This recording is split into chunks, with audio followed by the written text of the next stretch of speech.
Trump bínú tán, Iran náà takú kanlẹ̀. Òní lọ́jọ́ pé ní déédéé aago kan òru, ìyẹn lóru òní ọjọ́ ìṣẹ́gun mọ́jú ọjọ́rùú túsídẹ̀ẹ́ mọ́jú wẹ́sídẹ̀ẹ́, Donald Trump ní àsìkò tí òun yóò jẹ àwọn ilẹ̀ Iran run nìyẹn o.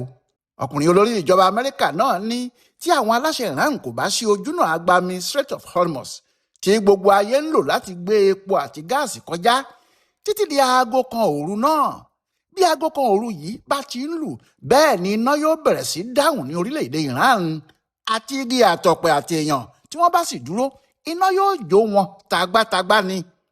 Níbi aago 4 kù díẹ̀ nífẹ̀ẹ́rẹ̀ òní yìí, ìyẹn tí yóò jẹ́ bí aago 11 alẹ́ kù díẹ̀ ní ilẹ̀ Amẹ́ríkà lọ́hùn-ún, ni Trump kọ sórí ayélujára pé gbogbo ohun tó ń ṣẹlẹ̀ yìí, gbogbo ariwo pé a fẹ́ parí ìjà tí wọ́n ń wí yìí àti kọ́ńtákọ́ńtá tí Iran ń ṣe yẹn, mo lè gba orílẹ̀-èdè náà lọ́wọ́ wọn láàrin òru kílẹ̀ tó mọ́, ó sì lè jẹ́ òru ọ̀la yìí ni tí wọn ò bá gba ohun tí à ń wí yìí, tàbí tó bá jẹ́ akọ mẹ́rẹ̀ẹ́sẹ̀gbó tí wọ́n ń ṣe yìí náà ni wọ́n gbójúlé, a máa gba orílẹ̀-èdè náà kúrò lọ́wọ́ wọn ni. Bẹ́ẹ̀ ni Trump wí tó sì fi ń hàn gbogbo ayé pé òun ti múra ìjà, òun yóò sì fi hàn Iran pé àgbò kì í ṣẹgbẹ́ ọ̀dá, kékeré kọ́ lè rí fi ju màálùú lọ.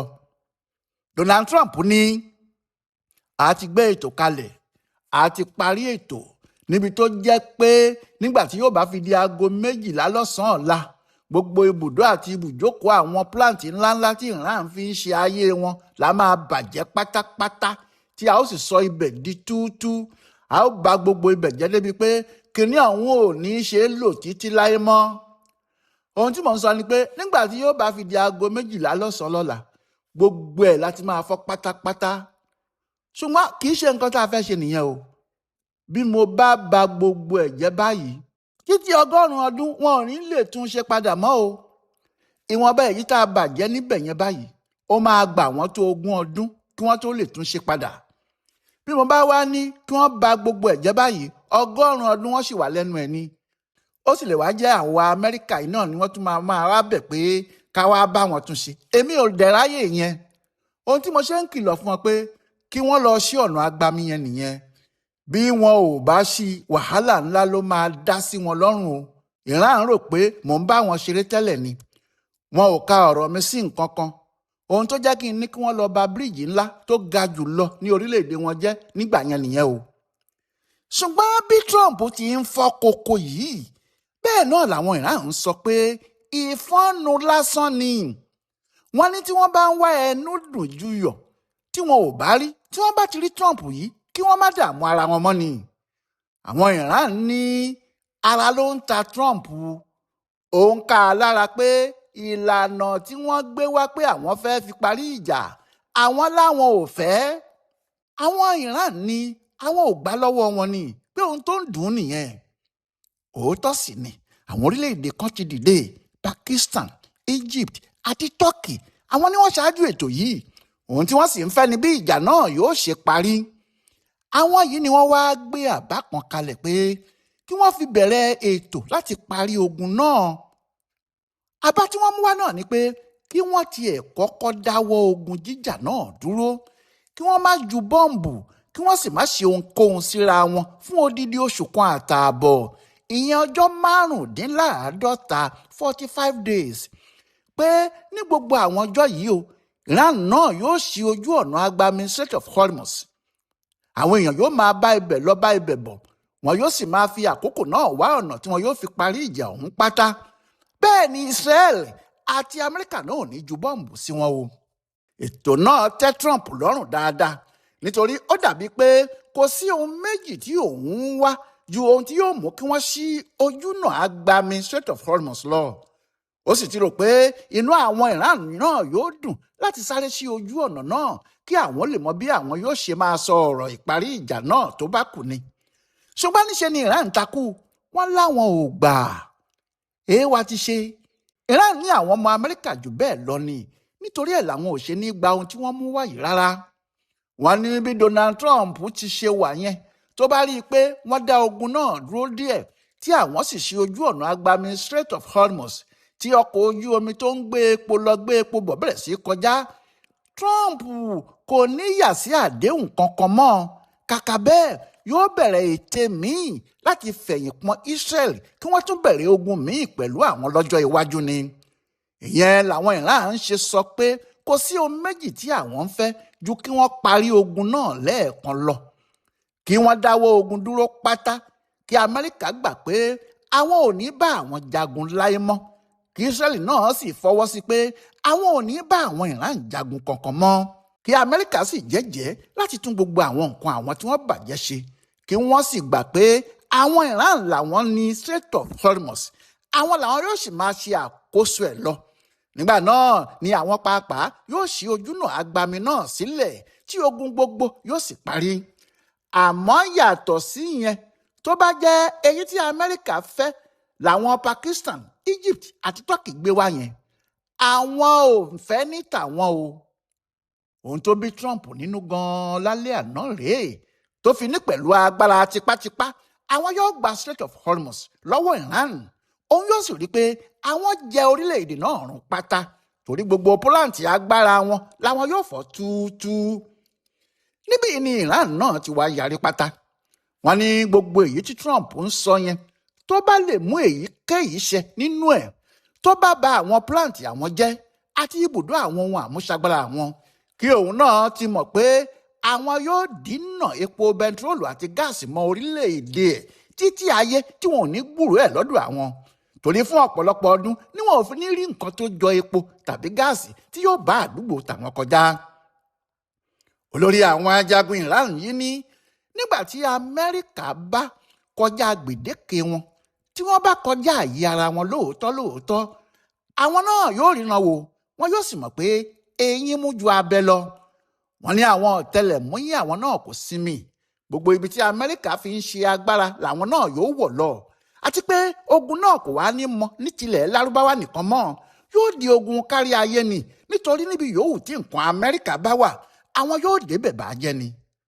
Àwọn ajagun Iran yìí ní títí di àsìkò tí àwọn wà yìí o, àwọn alájọṣe Amẹ́ríkà nílẹ̀ Lárúbáwá náà mọ̀ pé àwọn ń kóra ró fáwọn o, àwọn ò fẹ́ kọlù wọn, bẹ́ẹ̀ làwọn ò sì bá wọn ja ìjà àjàdíjú.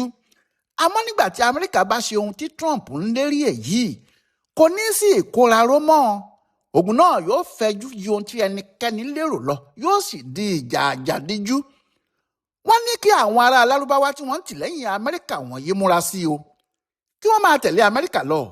Alákìísà tó ń jó lóru ni wọ́n o. Ilẹ̀ ti fẹ́ mọ́ tí gbogbo ayé yóò rí pé alákìísà gidi ni wọ́n ń ṣe. Èyí tó bà gbogbo ayé lẹ́rù ni èyí tí Iran fúnra wọn ń sọ, tí wọ́n ní kí àwọn ọ̀dọ́ ìlú náà, gbogbo ọ̀dọ́ pátá, kí wọ́n bẹ̀rẹ̀ sí í ṣa ara wọn jọ, kí wọ́n wá sọ ara wọn di ìtàkùn ńlá, ìyẹn ṣéènì, tí wọn yóò tò ara wọn yíká gbogbo ibi tí àwọn plant ilẹ̀ Iran bá wà, ìyẹn ibi tí àwọn bùdó ńláńlá tó gbé àwọn agbára oríṣiríṣi tí Iran ní dúró, bóyá agbára iná mọ̀nàmọ́ná tàbí tómi tàbí ti afẹ́fẹ́ tàbí èyí tí wọ́n fi ń ṣe bọ́ǹbù, kódà èyí tó ń pèsè oúnjẹ fún wọn lórílẹ̀‐èdè náà. Trump ti ní tòun òun ò kíá o, gbogbo àwọn plant ńláńlá yìí ló ń lọ, alẹ́ òní sì ni kò ní dọ̀la. Ó jọ pé ohun tó jẹ́ kí Iran ṣe sọ pé kí àwọn ọ̀dọ́ wọ̀nyí jáde kí wọ́n wá dúró sí ibi plant wọn nìyẹn, pé kí Amẹ́ríkà kúkú pa wọ́n mọ́, bó bá sì jẹ́ àwọn sọ́jà ẹlẹ́sẹ̀ ni wọ́n ń kó bọ̀ wá, wọn yóò jọ kojú àwọn ọmọ àwọn tó bá dúró síbẹ̀ dè wọ́n ni.